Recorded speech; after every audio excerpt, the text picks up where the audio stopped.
બોડેલી ખાતે ભગવાન બિરસા મુંડાની 150મી જન્મ જયંતિ નિમિત્તે આદિવાસી સમાજે આપી શ્રદ્ધાંજલિ કાર્યક્રમ। નમસ્કાર, સહજ ન્યૂઝ સાથે હું છું ગોપાલ ભેસાણિયા। બોડેલીથી અમારા પ્રતિનિધિ શિલ્પા શાહ પાસેથી મળતી માહિતી મુજબ બોડેલીના અલ્લીપુરા ચોકડી ખાતે આદિવાસી સમાજના મસીહા તરીકે ઓળખાતા બિરસા મુંડાની 150મી જન્મ જયંતિ નિમિત્તે ભવ્ય શ્રદ્ધાંજલિ કાર્યક્રમ યોજાયો હતો। તેમાં બિરસા મુંડાની પ્રતિમાને પુષ્પ અર્પણ કરી આદિવાસી સમાજના આગેવાનો, યુવાનો, વડીલોએ તેમની ક્રાંતિ, બલિદાન અને સમાજની યુનિટી માટે આપેલા યોગદાનને સ્મરીને શ્રદ્ધાંજલિ અર્પણ કરી હતી। આ પ્રસંગે મોટી સંખ્યામાં આદિવાસી સમાજના લોકો જોડાયા હતા અને ભગવાન બિરસા મુંડાને ભારત રત્ન પુરસ્કાર આપવાની માંગ ઉઠી હતી અને કેન્દ્ર સરકારનું ધ્યાન દોર્યું હતું। કાર્યક્રમ દરમિયાન બિરસા મુંડાના વિચારોને અનુસરવાનો સંકલ્પ પણ કરવામાં આવ્યો હતો। રિપોર્ટર શિલ્પા શાહ, સહજ ન્યૂઝ, બોડેલી।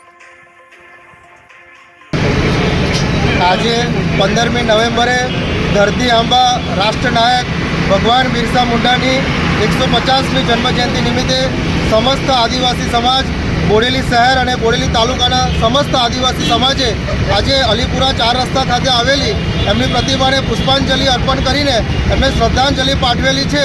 અને બિરસા મુંડાએ ખૂબ જ નાની વયમાં આદિવાસીઓના હક અને અધિકારની લડાઈ માટે જે અંગ્રેજો સામે એમને અંગ્રેજોના અત્યાચાર સામે અવાજ ઉઠાવ્યો હતો, એવો જ અવાજ ઉઠાવવાની પ્રેરણા આ મૂર્તિ સદાય બોડેલીની આજુબાજુની જનતાને આપતી રહે છે। તો આજના 150મી જન્મજયંતિ નિમિત્તે સમસ્ત આદિવાસી સમાજ બોડેલી વતી બિરસા મુંડાજીને ખૂબ ખૂબ શ્રદ્ધાંજલિ પાઠવીએ છીએ। નામ? મારું નામ ડૉક્ટર સ્નેહલ રાઠવા।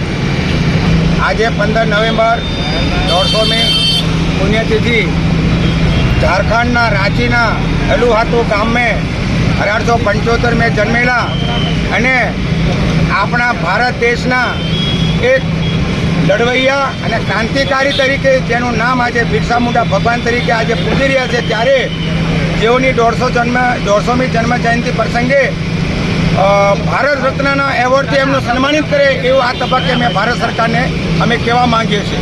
સમસ્ત આદિવાસી સમાજ બોડેલી, સમસ્ત એસી સમાજ બોડેલી, તમામ બોડેલી, અલીપુરા અને બોડેલીના તમામ નાગરિકો આજે આ 150મી જન્મ જયંતિ પ્રસંગે ઉપસ્થિત રહ્યા છે અને 150મી જન્મ જયંતિ પ્રસંગે આજે બિરસા મુંડા ભગવાનની આજે અમે આ પુણ્યતિથિ ઉજવી રહ્યા છે, ત્યારે એમને લાખ લાખ કોટી કોટી અમે વંદન કરીએ છીએ।